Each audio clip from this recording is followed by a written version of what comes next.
Hotspurs, welcome back. Talking Tottenham every week, no better place to be sat. If it's a win, lose, draw, we'll be here for a chat. Best believe we tackle topics like Romero in the back. Young Min Son, what can go wrong when he's on form? It's a dream come true, so sit back, relax and vibe with us. Special guests. Hello and welcome to another episode of Hollie's Hotspurs Live, where tonight we have got another win to talk about and sitting at the top of the table. And to do so, I am joined by three fabulous guests. First of all, we've got In Tobs. Tobs, how are you this evening? I'm good, Hollie. Thanks for having me on. I know this has been a long time coming, but finally here. So let's talk. Indeed, and a win to talk about as well, which is lovely. Exactly. And we're also joined by Alan. Alan, how are you, my friend? I'm doing very well. Obviously, talking about a win, talking about top of the table. So yeah, very happy with the type of football we're playing, and yeah, long may it continue. 100%. And we're also joined by Jay. Jay, how are you? I'm okay. I'm glad that I can come on this podcast and finally celebrate the win, as I was sat in the Luton end, right by the away fans on Saturday. So I had to contain my excitement when we scored right in front of me, but I can come on and talk about all the good stuff now. Is it me or is Jay frozen a little bit? Is he frozen? Or is that just me? I don't know. I mean, he's only next door for me, so it might be better for me. Okay. But no, it's good to have you on, Jay. Like I say, you can actually talk about a win rather than hiding it this time. But no, it's great to have a show tonight. So let's crack on with it. So I'm going to start with you actually, because obviously it's your first time being on the show. I want to get your thoughts first on Ange. How are you liking Ange at the moment? I'm loving it. I can't lie. I'm loving Big Ange instead. I'm really enjoying the football. Don't get me wrong. I think we have had a couple of games where, like, maybe we started off slow, and sometimes teams have got a little edge on us to begin with. But I think on the whole, to be playing the brand of football that we're playing with, the basically a few players from last season and completely new back five for all intents and purposes. The age, to bring the age down, and to have the bravery to play higher up the pitch, to score the amount of goals that we've scored, and to actually use the ball to the extent that we're using it this season. It's been brilliant, man. It's been completely brilliant, and I feel like he deserves a lot of credit for being able to turn it around in such a short space of time.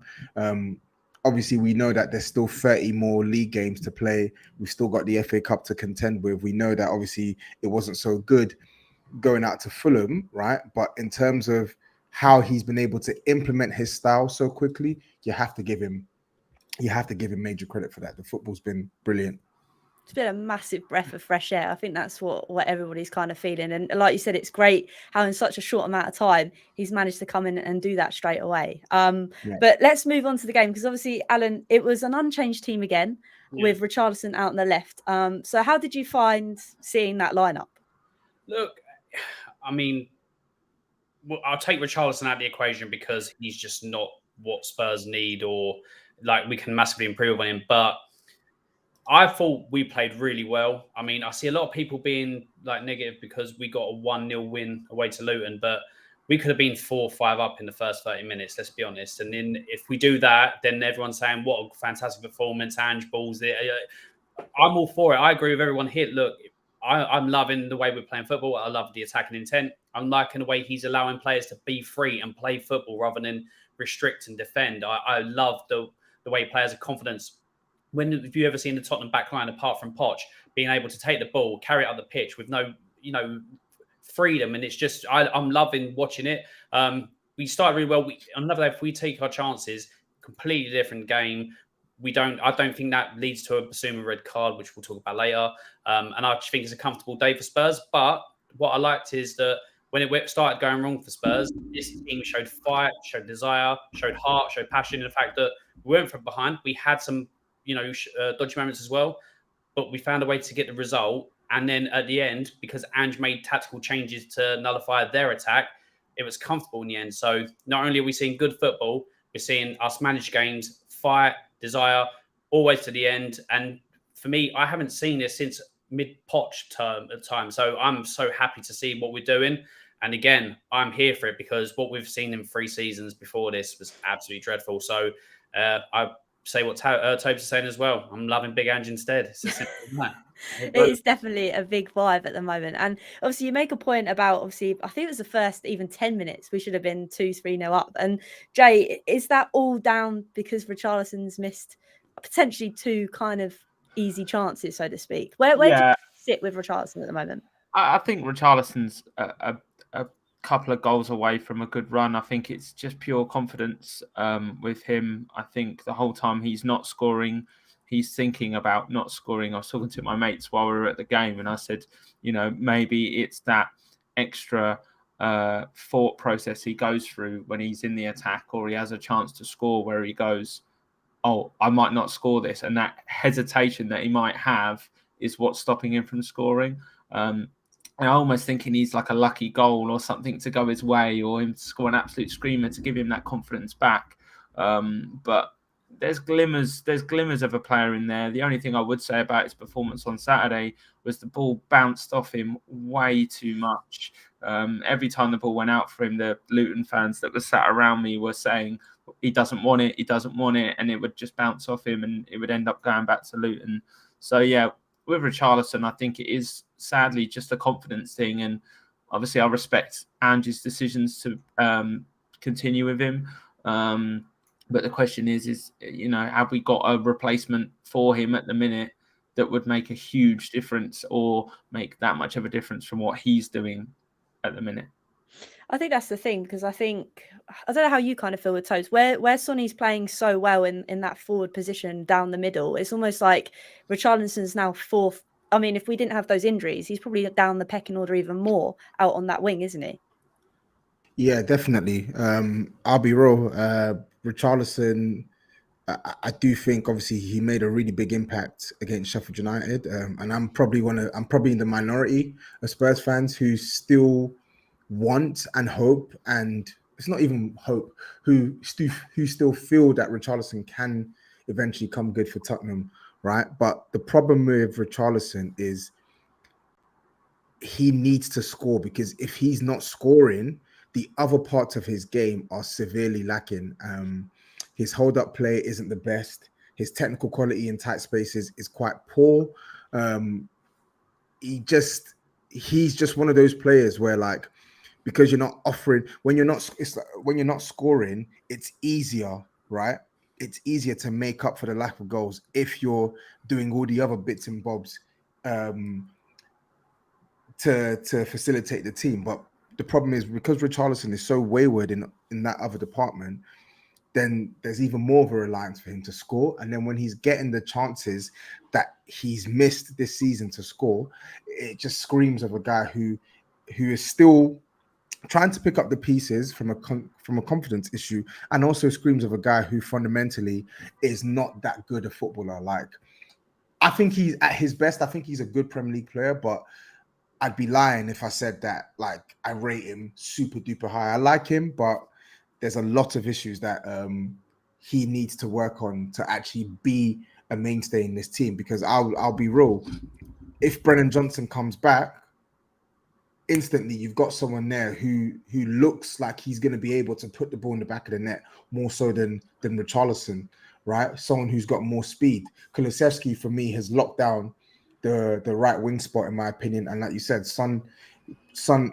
scoring goals through the middle, because even though Son probably isn't as strong as Richarlison, probably might not be as busy as Richarlison, Son is way more intelligent, makes better runs, and if he gets one chance, more often than not, he's working the goalkeeper or he's scoring, which is more than we can say for Richarlison. So right now, I really like Richie, but running out of excuses for him, man. I think he needs to do better. Definitely. And I think it's the thing as well. It's a matter of time. It's the fact that, like Rooty Tooter said, how much time do you give a player that has played in the Prem? I mean, and obviously I don't want to talk about Richie all the time, but it was a big topic in the sense that he missed those two chances. But do you think it's that 60 mil that's hanging over his head as well? The fact that it was such a high rated player that we bought him for that much, if that makes sense. It could be, but like Rooty said, he's been in the Premier League for so long. I mean, when he was... he never really done it. He did for Everton, but I think I never saw him get more than 13, 14 goals in the league, and he was their main man. Sure, over time they got worse. But I've never had him. People say, but he's Brazil's number one. Okay, but it's in a very average Brazil team. Let's be honest. It's not Brazil's teams of yesteryear where you had Ronaldinho, Ronaldo, and all that. It's just it's not the same team. So yeah, he's preferred over Jesus, but even Jesus isn't a proper striker. So who really challenges him there? I don't see it. And you see what he can do for Brazil, because I think in the Brazil team, like for his national team, he has more confidence because, you know, I just think it's what he knows and he knows best. But yeah, I don't see it could be a bit of the 60 million. I think he's one of these players that lets passion get the best of him. And like Jay said earlier on, as soon as something's not going right for him, he's in his own head. I can't remember what game it was earlier on this season. I think it was a home game. And he was just tripping over the ball and he weren't sent himself and he was stuttering and he was like, I just think he's completely shot of confidence. I think when the ball came in against Sheffield United, the header, it was instinct. I think at the moment, things that he has time over, he fumbles when he's off instinct. I think you'll see him put chances away. But then to be fair to him, I didn't even notice it till I saw the replay after the game. The first chance that he had, he was actually pulled back. Tugged. Yeah. Never got a penalty. So I'll try and be, although I don't think he's the right fit for Spurs under this manager. Again, you know, that thing went against him. If he hadn't been pulled, he probably could have and that could have been a difference maker. He could have gone on to get a hat trick early on. So yeah, look, I try and give every player as much time as I can, but at the same time, I'm like, I just don't think.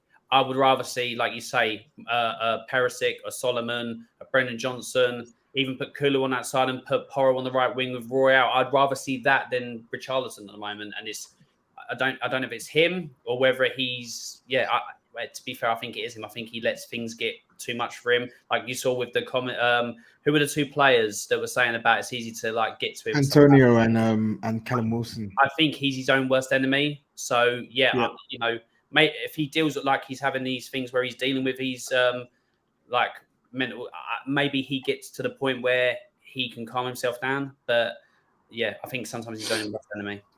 I just wanted to add there as well from what Alan said. I think that's a really good point because the player that I saw at Everton versus the player I see at Spurs now, he's always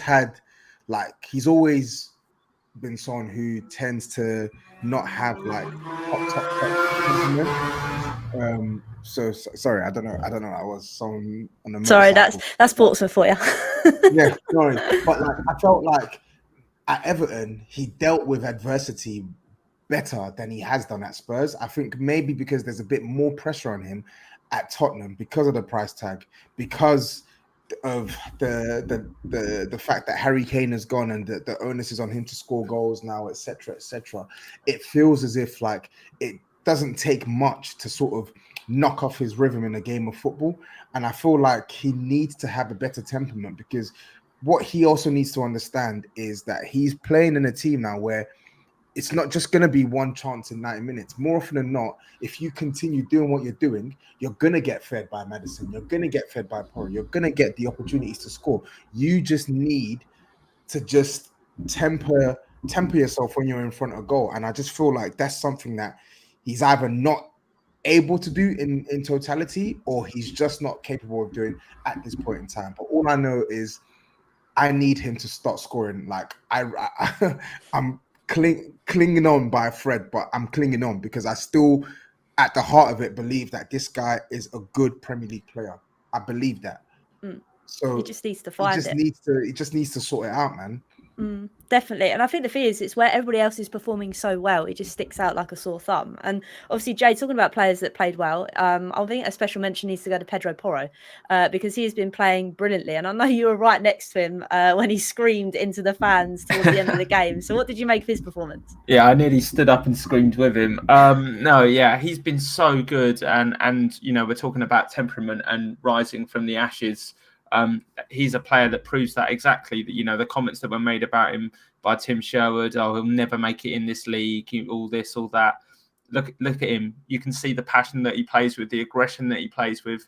And, not to stereotype, you don't normally attribute that to Spanish footballers. They're not normally, aggressive. And he looked like a proper British right back, if that makes sense, in that game against Luton. That's a game where you could imagine, you're going to get pushed around a lot, but he didn't let it happen. And he was, all the way to the end, pushing for everything, challenging for everything. That one there in the corner, he blocked it initially, then knocked the header onto himself, then ran after it, then got it in the corner and won the corner.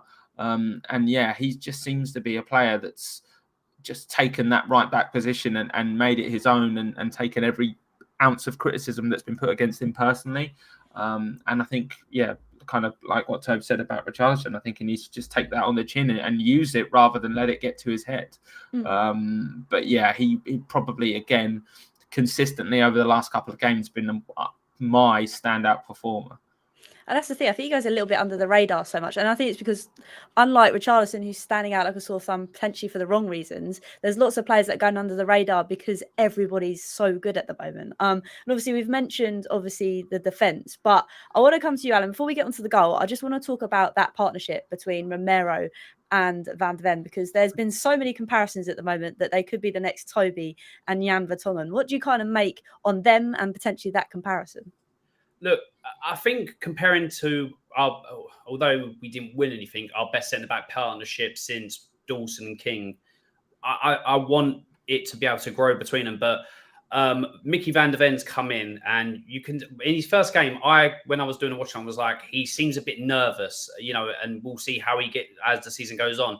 And that it was the same as Vicario, very excited, like a side note. As soon as that first game was done, they've both, kicked on and they've both looked really good.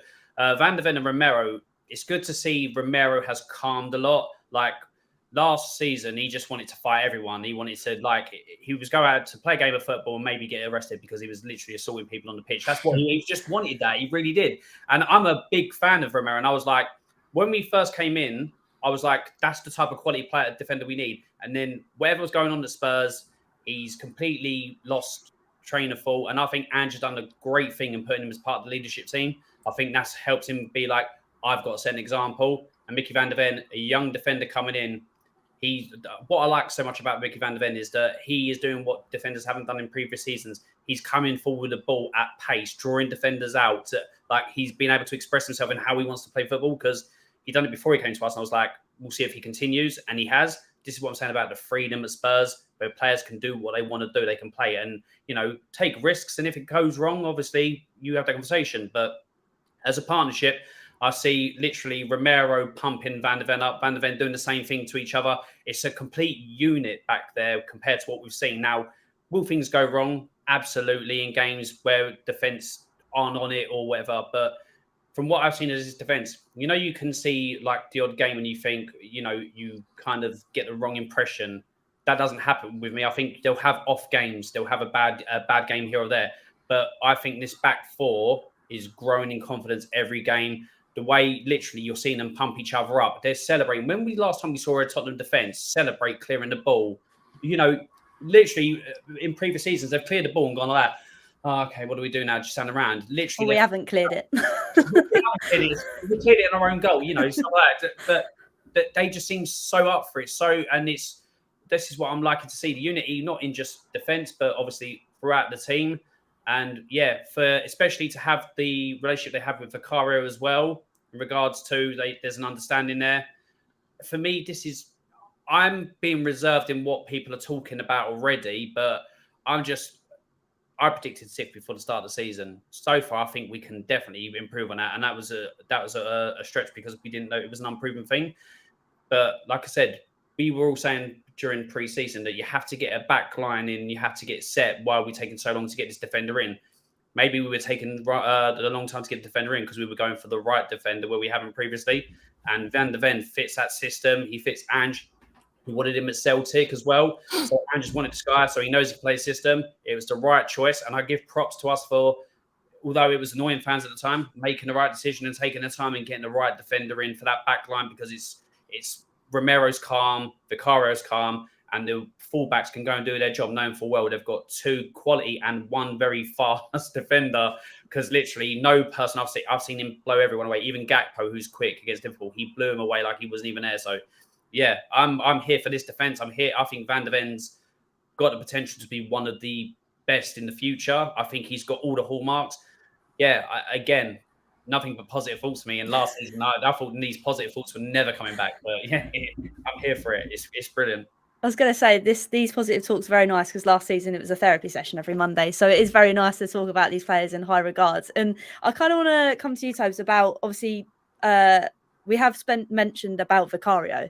And I think lots of people be not holding their head in shame, but almost thinking, wow, I wish I didn't write this guy off so early on. Because like lots of people are saying in the chat, he hasn't really put a foot wrong just of yet. I mean, I don't want to jinx it, but what's your kind of thoughts of Vicario? I think he's been brilliant. Honestly, I think he's been brilliant. I think like Van der Ven, like Destiny, they've been a breath of fresh air to the back line, and injecting guys like Vicario into the back line has just made us far more settled, right? We talk about the calmness. So Alan was talking about the calmness of Van der Ven, and where he's not as front-footed as Romero. He's more reserved. He can carry the ball, etc., etc. I feel like you can say the same things with Vicario. You look at his stature, 6'4", so he has a commanding presence on the box. So far with corners this season, he's not been afraid to come and claim corners against varying types of opposition. When you look at the ball playing as well, you will struggle to find a more devout supporter of Hugo Lloris and his time at Spurs than me. However, we all know Lloris has never ever been good with the ball at his feet. He made some improvements, but never really been good with the ball at his feet. And especially last season, you saw how nervous Lloris made our back line when he was receiving the ball, simply because he would either give it straight to the opposition or do something crazy with it. With Vicario, when he gets the ball, there's not worry.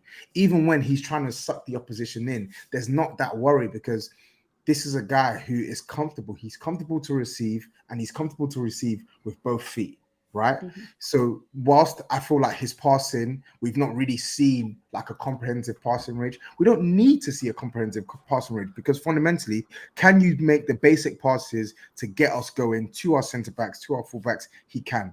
Can you claim crosses from corners? He can. Can you make match-winning saves? He can. He's done that several times. Man United, big save.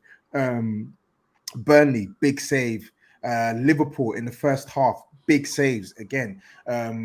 Arsenal, big save against Gabriel Jesus. Like, there's several, we can go through most games Spurs have played this season, and this guy is making big saves at key moments to keep us in the game. So again, I have to, it's a weird one, because I really wanted David Raya, and Raya was obviously the first choice. Disappointing not to get Raya, but I was willing to give Vicario a chance, because everything I read about him, from what they were saying about him in Italy, pointed to a good goalkeeper. But you have to see that tested in the Premier League, and so far I'm really happy that he's a Spurs player. And like you said, to your point about fans writing him off, I just think that's symptomatic of, one, fans who are just unfair, and two, fans who are just fed up with Spurs, right?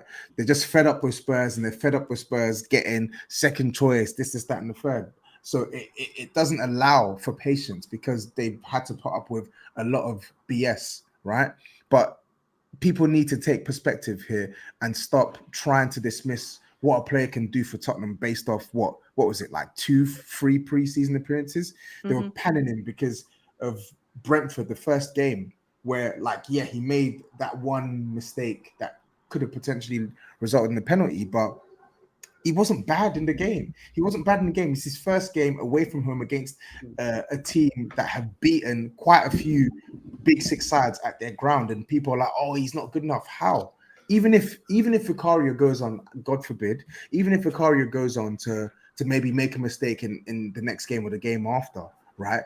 We have not seen enough to speak conclusively about his level. It's only been 8 games, and the 8 games we've seen for Tottenham, he's been a really good performer for Spurs. I think he's got the second highest save percentage in the league behind Alisson. So Mad. for me, he's been fantastic, and I'm really, really happy with that purchase. Definitely. And I think it's like you said, I kind of wanted Raya to start with, but then, like you say, you kind of, not in your own words, because they didn't write him off, but it's almost like, hang on a minute, it looks like we're actually doing our homework on the signings we're getting in now. But Tobes, I want to say a big thank you for coming on, because I know you've got to shoot. So can you tell everybody where you can find you? And thanks again. Yes, so you can find me on YouTube, Instagram, Twitter, Tapintobes, so TAPINTOBS. Thanks for having me on, Hollie, and hopefully one day I'll probably get you on my channel as well, just so we can talk Spurs. Alan, good to be on a panel with you again. I think we've done work before, and Jay, good to meet you as well. So thanks for having me on. No, cheers, Tobes. Make sure you go and follow Tapping Tobes content as well. It's good to have you on, my friend. Hopefully Ange Ball can continue into the future. So thank you again. See you later. Cheers. See ya. So obviously I like what Tapping Tobes said about Vicario and that kind of sense. But I want to move on to something that's a little bit less positive. And Jay, and that is Basuma. Because the first yellow card he got could potentially be okay in a sense that he is trying to stop, obviously, the break. But the second one, what do you make of that? It's so obvious. It's the most obvious dive I've ever seen in my life. And I knew he was going to come down from when the first challenge happened. Because obviously it went on a little bit longer. You could already see he was edging his way slowly closer to the floor. And then it was the dramatic hands in the air, throw to the floor. I'm going to wait till I get right on the edge of the box so we're in shooting range. Yellow card. And the minute I saw the ref blow his whistle, run towards him, and then arch his body the other way and then point for the dive, you just knew. And then it was this realization around the stadium that they're sending him off for diving, which is a brilliant precedence for the game of football. You know, it's a shame it's at our detriment. But it takes real guts for the official to do that. And, you know, if that was not Tottenham, we'd probably be absolutely livid. But yeah, just silly. And, you know, the thing about the suspension where he's going to miss a game because he got a red, but because he got a red, he still counts as being on 4 yellows. So when he comes back from his suspension, he's only 1 yellow card away from missing another game. So, you know, effectively we're going to lose him for 2 matches now at some point. However, the positives to think about is, you know, Bentancur will be back soon. Okay, they're not the same sort of player. But, you know, Sarr's been brilliant and Skippy could come in and do a job there. But, yeah, it's just a silly yellow second yellow. You know, it just takes a bit more gamesmanship to realise, you know, there were quite a lot of players on yellows in that game and I was a little bit worried. But, you know, it was just a silly decision. And hopefully he'll learn from it. Hopefully it doesn't dent his confidence too much. But, yeah, it's just silly. It was silly. And I think the thing was, because I was watching it and I was like, someone's must have touched him. But Alan, it was like those ghost legs, wasn't it? What is he thinking that in that instance? Because there's 5 players coming towards him. It's almost like if you're going to get touched, at least wait till you've got touched. Exactly. I mean, look, I don't condone it at all. I think I say it about rival teams, I say it about my own. I think it's disgraceful. I think it's deceitful. And if people decide that they want to fine him for it, you know, he's going to learn a lesson the hard way. But I don't know if that will happen. But look, quality player, class player, but this is what I'm saying with football players now expecting as soon as they get a clip, their first thought is to go down, you know, and when it doesn't happen like that, then you expose yourself as looking to gain an advantage, you know, and I've said it with other players, we've never gone down, got cards and been booked, you know, you get what you get. And Basuma done it as well. And obviously he's a crucial part of that midfield because he's been phenomenal. It goes to show what a right manager can do for you because this is the player we thought we were getting from Brighton first season. And obviously he weren't used correctly, apparently couldn't play a system under Conte. But we've seen what he can do. And although Sarr is playing really well, Basuma is the one that carries that midfield and carries the ball. So we're going to lose that in the next game. And like Jay said, after the Fulham game, he comes back to Palace, he gets a yellow card, he's in out for the Chelsea game. So I love everything Basuma's doing, but I think he needs to calm himself down. He's getting too many yellow cards and we don't want it at the point where he's missing more games and not through being, rash with because he's got all the ability to command that midfield. And we've seen it in games this season. I think he just has to settle himself down, not give away as many fouls, easier said than done. But ones like that, a rush of blood to the head, and literally he could have cost us the game, let alone obviously another game down the line with the suspension. So yeah, obviously big Mickey van der Ven was there to sort that. But yeah, next time we won't be so lucky. So what should have been I believe, what would have been a nice, easy finish to the game, or like with Basuma, I think we would have had enough to beat 2 or 3-0 in the mid. We've had to do it the hard way. Next time, like I said, that doesn't happen and we lose. So he's got to calm it down. It's good that you mentioned the amount of cards he's had, because it is mounting up to a fair amount now, which is a little bit worrying. So it'll be interesting to see whether Ange kind of tries to knock that out of his game. But I want to make a special mention, because I know you mentioned his name, Alan, and that's Sarr. I don't think he had the best first half, but I think it kind of worked out better for him, Jay, when he had the kind of I need to actually push myself even further now because we've lost Basuma. I saw him everywhere on the pitch in the second half. He was out at right wing at one point. He was playing centre forward at another point. And I think that really speaks to the dynamism of this and midfield. I think you've got 3 players in there, maybe not Maddison so much defensively, but, you can stick anyone into that midfield system. And God forbid, Højbjerg looked all right when he came on. Sarr is a standout player. Again, for me, probably what more can he add to his game? I don't think there's a lot more he can add to his game. I think his game at the minute is what it is. He runs a lot. He gets the ball. He's got strength. He's got good passing. You don't really need any more. Do I think he's going to push on to become a world-class player in that midfield? Probably not. Do I think that our best midfield would be Basuma, Bentancur, Maddison, even though Sarr's been so good? Yes. And I think that's the thing, he's been so good, but we're forgetting that our standout player from last season, apart from Hurricane, is gonna be back and in a system where he is gonna thrive. So yeah, Sarr's been incredible, and he was incredible on Saturday. But I just think he's going to have to keep it up, because now the pressure's going to be on when Bentancur comes back. I just hope when Bentancur comes back that he is the player that we kind of had, if that makes sense. That's my only worry, that having this long-term injury could potentially falter that. But you made a valid point in terms of Sarr. But I want to talk, because you mentioned his name again. I'm loving this. Maddison, Alan. Yeah.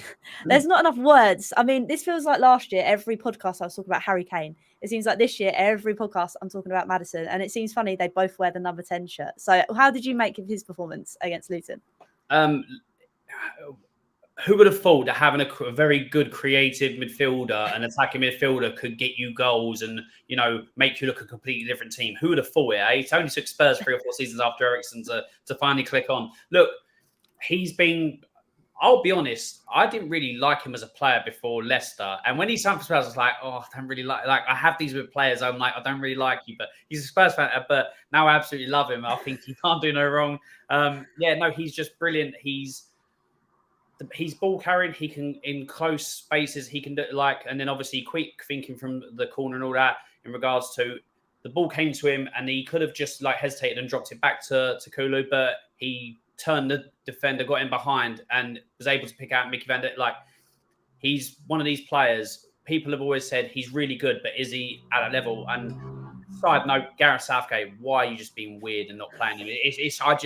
What he's doing, I just don't get to Gareth Southgate at all. But we'll come away back to Tottenham. Yeah, look, he's doing absolutely wonders for Spurs.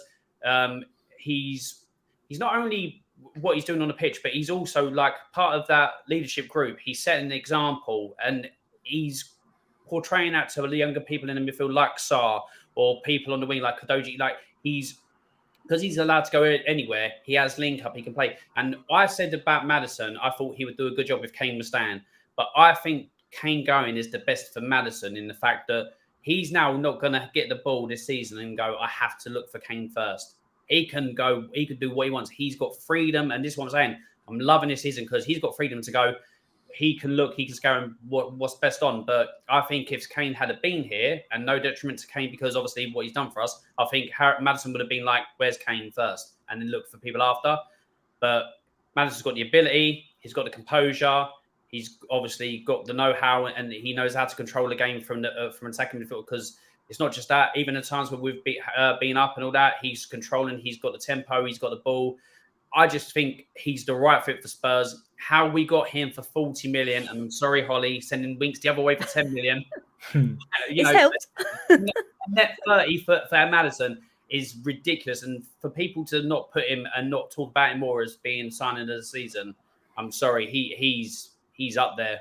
He's rubbing shoulders with the best. And yeah, I think you're seeing him progress even under Ange at his age, because he's like 26 now, isn't he? So I think he's still progressing. I think you're seeing a better version of Maddison than even you saw at Leicester, or even though it's early, because although he's got he was the main man at Leicester, he's the main man here at Spurs, and I think his game's kicking on another level. And the more he does that throughout the season, I think it just stands Spurs in good stead. But he's got a history of injuries. We've got to manage him. So I just don't want him, because let's be honest, drop-off is mad from Maddison to who. The drop-off's ridiculous. So we have to wrap him in cotton wool, sit him on the bench, bubble wrap, just make sure he's fine. And yeah, but we're good. We're good this season. 100%. It's just the swagger. I think he's just got Tottenham DNA in him, and the fact that he chose Spurs over any other club that he could have potentially have gone to is just another level. I mean, Jay, obviously you saw him in the flesh, which I'm very jealous about. How did you, for that goal, I know Alan's spoken about it a little bit, but it's just the creativity that he has, the way he can just unlock things. And that kind of happened when he passed the ball, obviously, to Mickey van der Ven, which I think was very harsh from Mickey van der Ven, because I think Ange said that he toe poked it, when actually he twisted his body and side footed it in with his foot. So what was your kind of make of the goal in that kind of sense? And Maddison? Obviously, it was that possession of three corners, wasn't it, that led to the goal, and Maddison running from this side to take a corner over to that side to take a corner to then come back over to this side. But yeah, he is a class act, and that goal proved it. The turn, the cut inside, very similar to when he spanned Saka in the Arsenal game. That little, I'm going to go backwards, but actually turn and go inside. Like Alan said, he could have easily gone back to Kulusevski and then played the ball back in, but he didn't. And I think the defender thought that. And then, the minute that ball goes across the box, it's any man for himself. But yeah, in the flesh, wow, what a player.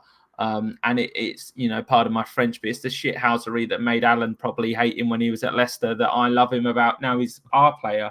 That it was that. I remember when he was at Leicester and he gave it all the talk and he did all of this, and you couldn't stand the bloke. But the minute he puts on the lily white and he does it to the other teams, it's brilliant. It's sometimes it's always good to have your worst enemy on your side sometimes, and now we've got him on our side.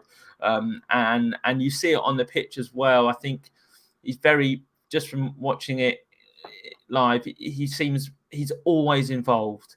He's always involved. He's always in someone's ear. He's always, every time he's fouled, he's always, calling out the opposition or trying to, just do anything to get people off their game. And I think he kind of, he loves it when the fans gives him stick, and I think he uses that, and he's a player that actually turns that and, goes from playing a 7 out of 10 to a 9 out of 10 the minute someone gives him stick in the crowd.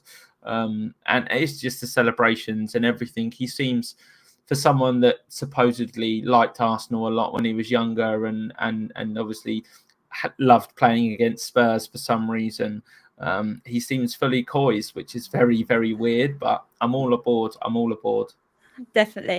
No, you made some valid points, Jay. And like you said, he just is Spurs already. It feels like he's been here forever. And I think that is the nicest thing about it. But Alan, it wasn't all plain sailing in that game, because although we missed a few chances, so did Luton. I think the one that was the worst one was when, one of their players managed to keep the ball by his foot. I was so confused how that goal did not go in. So in that kind of sense, would you say, I wouldn't say it was lucky, but we kind of had a good rub of the green there, didn't we? We did. And the thing, I mean, when we went down to 10 men, obviously the second half started, and I think we were still playing the same way, which is a good thing. We didn't go, because we could have just simply gone, let's sit everyone behind the ball, but we're still trying to play the way. I think the right decision was made to take Richarlison off at half-time and bring Højbjerg in, just a bit more control in the middle. And I think we were obviously still trying to play the right way. But I think it took Ange a little longer than I expected. But I don't know if it was because he was still trying to get us to play, but we never stopped. We were very narrow with their fullbacks or their wingers going on, and they were getting joy from that area. That's where they were getting their joy. But it's because we was getting us to tuck in and be more defensive in the centre. So yeah, they had chances. I mean, in the first half, I think it's the first one you're alluding to, where it drove it across, and literally, if he'd let it run across his body and hit left foot, it's a goal. But he's tried to be fancy with the outside of his right foot sliding in, and I just, the more people do that and quite ridiculous attempt, it benefits Spurs. But look, Luton I think Luton got to the point where after about half an hour, they were like, hold on, we're here to play football. We're not here just to admire Spurs, because they were just literally letting us do whatever. And they showed what they've got. I mean, there was an Arsenal fan that was saying that Luton deserved to be relegated and not stuff like that. And I'm like, no, I don't agree with stuff like that. I think they're doing the best they can, and they've had games that have been close. They haven't been completely smashed all over the place. And on another day, they probably could have had 3 or 4 more points than they have this season. So I think they'll do all right. I think there are more teams worse than them, so I think they've got every chance of staying up. I think they were causing us problems when we hadn't changed the back five. As soon as Ange realised, or not realised, but we got a goal and he changed that back five, I don't recall him having really good chances after that. I think it would just completely nullify them, and we were quite comfortable for the rest. But yeah, look, they caused us problems when we went down to 10 men. I don't think they caused us many otherwise. And again, the disallowed goal that they had, that was correct, because literally Romero went up for the ball and he was pushed to the ground. So right decision there. But I think that they're a nice little team. I think they'll do fine in this league. Whether they stay up or not is a different thing, but I think they've got every chance. But yeah, they caused us a few problems, but only when we're down to 10 men. I weren't really worried. I weren't as worried as I would have been if this was a team like if we'd have gone to 10 down to Liverpool or 10 down to Arsenal, and I'd be like, uh-oh. But I was still confident in this team because we were playing the right way, even down to 10 men. So it's no disrespect to Luton, but I think if other seasons gone by when we've gone down to 10 men, we've got everyone back and we've held out. Even sometimes with previous managers, I'll put his name out there, I can't say, even with 11 players, we sat back and we're like, we'll defend. But we're trying to do things the right way. So although, yes, they had chances, I think even in that second half, we were still creating just as many chances as them. So, yeah, unlucky on Luton, because another day, if they had taken one of the chances, it could have been a different story because of the position we put in by Basuma. But, yeah, again, another we defended, we dealt with the situation well. And, yeah, this is why I'm just so positive this season. Last season's completely chalk and cheese from last season. I was so negative. But, yeah, I'm so positive for it. But, Luton, I think they played well for as much as they could when we had 10 men. Definitely. Yeah, no, you make some valid points. Like you say, if they managed to get that opportunity, it could be a totally different game. But they didn't take their chance. A bit like us, it could have been a totally different game if we got those 2 goals in the first 10 minutes. But Jay, Alan makes a good point, obviously, about substitutions. Last year, we were all kind of pulling our hair out with the substitutions we were kind of seeing on the sideline last year. So what did you make, adding on to what Alan said, in terms of the fact that Ange seems to be making the right calls at the right time? Yeah, and I think it's the right calls, going to what Alan said about, the mentality. Okay, we're down to 10 men. If you're playing, and again, try not to disrespect Luton too much here, but if you're playing a top 8 side in the Premier League going down to 10, you might have to revert to be more defensive because of the quality that they have in the team that would be able to pick you apart. Whereas with Luton, I was really nervous, and I think it's because it's the first time probably it's happened this season that we were going to come out and we were going to see a more defensive display. It was going to be edgy. It was going to be, a lot of Luton having the ball. And I think from the atmosphere within the ground, I think Luton thought that was what was going to happen as well. I've got to say, I was very, very surprised about the atmosphere in Kenilworth Road, because I don't know what it sounded like on the telly, but unless Luton were attacking, it was absolutely silent for most of the game. And if Luton want to stay up, they're going to have to make that place a fortress. But yeah, with the substitutions, it just seemed that, it's positive. Everything's positive. Højbjerg's making forward passes. Veliz is coming on and putting himself about. Okay, he didn't. He had a chance to score towards the end, but he kind of fell over his own feet. But everyone was putting themselves about, and the standout star towards the end of the game for me was the man that got subbed off for Veliz, was Kulusevski. When we had to bunker down towards the end, which we did at some point. We had to bunker down. When we did, he was every single out ball, every single one. I think he won every clearance, everything. And I think that's why he got substituted off, because he probably got injured and ran himself into the ground. But yeah, it's just this positivity. It's just this.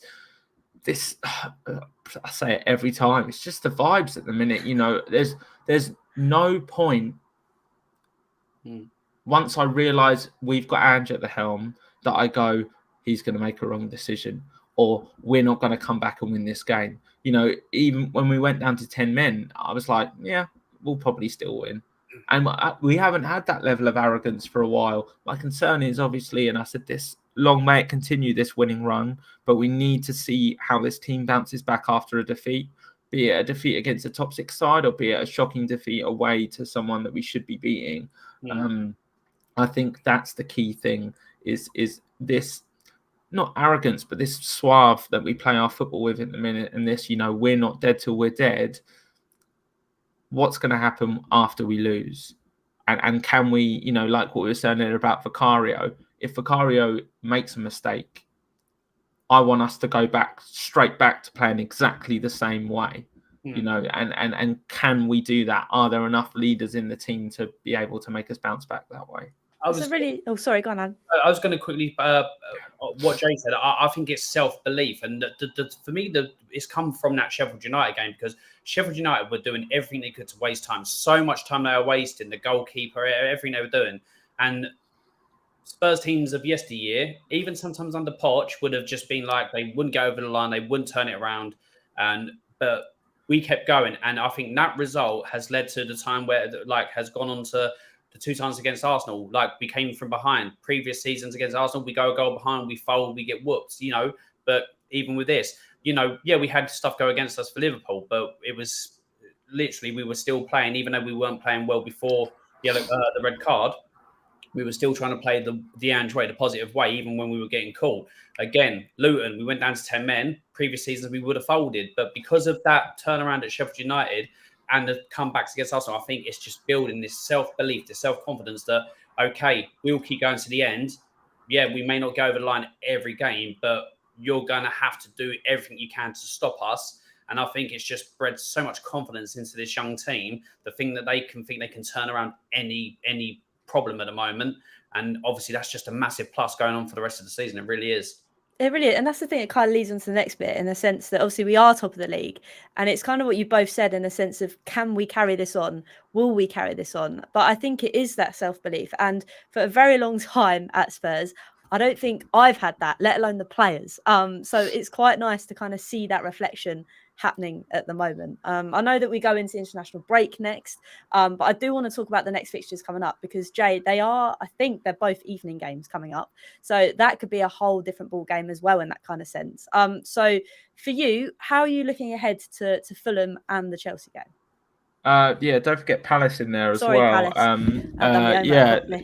We 3 games in London, 3 be it mini derbies, and then obviously against Chelsea, he who shall not be named will return. They're key games to win. We really, really need to. Obviously, Fulham beat us in the League Cup, so not to take them lightly, but we need to be dispatching of Fulham and Palace, be it by hook or by crook. It needs to be done, because I've got this horrific, sneaky feeling that Chelsea are hitting form just at the right time for that game. I don't know whether, the serial loser has said to his teams, we need to make sure, that we're ready for that match, because I cannot lose to them. And all of a sudden, Chelsea is starting to play well, but it seems like they're hitting form at the right time. So, we really need to be on our A game, and I don't think any losses before that Chelsea match will benefit us going into it, because I think that's going to be one of the most important games of the season, just because I know how much it's going to ride on the club. There's going to be so many personal things there. So many players have got relationships with him. He's got so many relationships with people at the club. It's going to mean more, and we have to win this game. We have to win. We have to win the Chelsea match. Definitely, like you said, it's leading up to that, so we have to win all the games beforehand. So hopefully, if we're going to lose something, it has to be after that, doesn't it, Alan? Yeah. I'm taking every game as it comes, because, like I said, although it's going really well, this is a young team, and inevitably bad runs will happen. The mistake will lead to a bad game, and then it depends on how we bounce back from that, how we do as a team, because we've not, although we're, like I said just a while ago, everything we believe we can come back from everything. The time it doesn't happen, we then see how this young team then, overcomes adversity in regards to a loss or like a bad run of games. So this is why I'm still like, we're going well. I'm enjoying it, but I'm not going to get too overhyped in regards to what's going on or where we can finish. But yeah, Fulham will be a tough game. They've given us our only, although technically it's not a loss because it was on penalties. We were out of the cup because of them. So hopefully that fuels this young team that they'll be like, well, hold on, we owe you, that type of thing. Both Fulham and Palace will be a hard game. I know Chelsea's the game everyone's looking to, but we've done it so many times as Spurs fans, where we've had a really good result. We've overlooked the next team. Last season, Man City we beat, Burnley we lost to. We've done that so many times in recent years that I just focus on each team. We'll get to Chelsea down the road, but I want us to rock up to Fulham. No, we're going to be at home at Fulham and away at Palace and at home at Chelsea, isn't it? That's how it goes. I forgot about Palace, so I have no clue. So I want us just to, like Fulham, every game, I like what we do. So at the game against Luton, I've noticed it a couple of times this season, we'll kick off, but we won't do a long ball. We're like, no, this is our ball. We're going to play our way from the off. And I like that. It's, people might say, oh, you've got to kick. No, nothing in the rule book says you have to kick it long and all that. Like Andrew's got them into the team, like, you get the ball, it's yours. You play your way and all that, to play how we play. So I'm absolutely loving it. So I expect us to do the same. And as soon as I want us to, every home game is anyone comes there, we get the ball and be like, this is how we're doing it. Away to Palace, we have had a very iffy, weird place that Palace sometimes will rock up and get a win. Sometimes we'll play poorly and drop points. They're a decent team this year. I think they have some good results back. They're inconsistent, but I think they've got decent players. So I don't know. Look, if we can get out the next 3 games and we come back 7 points out of 9, I think that's a good return, and it keeps us on the track to, pushing for that top 4 space. And it's more than what I gave us credit for at the start of the season. So I'm all for it. I just don't want, that the crucial point is when we come back against Fulham is Basuma's not there. So Højbjerg will be skipped. They've got to step up and they've got to, come in and do the type of job that Basuma's doing. Now, obviously, Basuma's one of a kind, in regards to what he does, but they've got to be an adequate replacement. So it's going to be on him, because if Spurs drop points or we don't perform with that, then everyone's going to look at that person there and be like, if Basuma was in, but then, Basuma, if he hadn't been silly, would have been in that position. So, yeah, look, I'm looking forward to the rest of the season and taking it one game at a time. But yeah, like I said, people, I think people were overlooking. Who was it before the Sheffield United game before Arsenal? People were overlooking. I was like, don't overlook any team. So I'm not overlooking Fulham. Fulham are the only team that matter to me when Spurs come back. We've got to get past them, and it will be stuff like that. But I can understand with the way we're playing and how we are and where we are in the table, people are emotions run away. It happens with Spurs. We do it all the time. But I'm just like, one game at a time. Let's get Fulham out of the way, and then we'll move on to Palace. So, yeah, I agree with Jay. He who shall not be named further down the road. It's like a haze at the moment. It's like I've lost my contacts. I'm like, where I can't see it. He's further down the road. So Fulham at the moment in time are the team next for Spurs. I just hope all the people that go away on international duty come back injury free. And we've got no additional injuries, and hopefully some people are close to coming back to beef the squad out. So you got more chances of swapping people around should any niggles or exhaustion, because and just subbing off Son and Maddison quite early, that's obviously managing knocks, but it's also because of the high press, it's exhausting work. So hopefully the more people can get back means the more rest you can give players, which means further down the line, it means we can keep up this run. So yeah, I like to go on a tangent when I talk about, so I apologise, but yeah, it's all for positive reasons. It's all good. Honestly, I prefer that compared to last season where every game I was just moaning the entire of an hour, so I wouldn't worry about it. Positivity is good. But no, you make some valid points. I think the thing that's working in our favour at the minute is the fact, as much as we'd love to be in Europe, I think that week rest is doing us the world of good. So may it continue. And I'm very surprised Jason's managed to get through a podcast when we spoke about Poch and him not go off the rails. So I'm very impressed with him. But it's been a very good chat tonight. I've really enjoyed it. Thank you to everybody that's been in the chat. I'm really sorry I haven't pulled your comments up. I'm going to have a look at it because I don't want to keep hiding people's faces, because there was at times Alan couldn't be seen. So I will look at that for next time we do a Hollie Hotspurs live. But I want to say a big thank you to my two guests. So Alan, first of all, where can everybody find you? And thank you again for coming on. No worries. Thanks for having me. I've been on before, but it was like a late appearance. But yeah, thanks for having me on for my full debut. Really enjoyed the chat. Obviously, positive talk as always. But people can find me on my channel. Time added on. It's predominantly Spurs because I'm a Spurs fan, but I do Premier League as well. This week, these next 2 weeks, I will be doing whatever Spurs news comes up for shows. I do mainly lives each and every day. I do the odd video as well, but I will also be having rival fans on, and we'll be having a discussion like me and a Chelsea fan, me and a Liverpool fan, talking about the season, all that. The Liverpool fan will probably might get heated. So come and join me for that one, because of some are still crying about what happened 7 or 8 days ago. So yeah, is that? But that's where you can find me. Yeah, and obviously guys who are watching this as well, if you haven't already, especially the people who came across from my channel, subscribe to Hollie's Hotspurs, and obviously smash a like on the stream as well to good content. Yeah, thanks for having me, and yeah, I'd like to come back on it whenever you can have me. No, thank you. Like I say, I really appreciate it, Alan. And I'm going to bring up Darren's comment because Alan's finished talking now. So thank you. I will fix this for next time. But thank you. And Jay, where can everybody find you as well? Thank you again for coming on.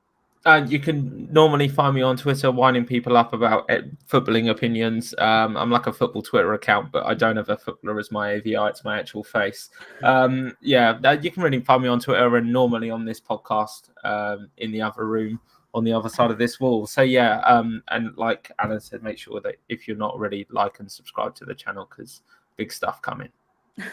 Thank you, Jay. And like I say, I think we're going to be doing a members show on Wednesday. I'm actually going to be organised, but obviously there'll be no Hollie Hotspurs live next Monday. I think I'm going to take the day off, but we'll be back soon and shortly. Keep your eyes peeled for a date coming up very soon on a Wednesday. I think it's the 25th. We'll have a very special guest on the channel, so I'm looking forward to that one. So make sure you put it in your diaries. And until next time, come on, you Spurs.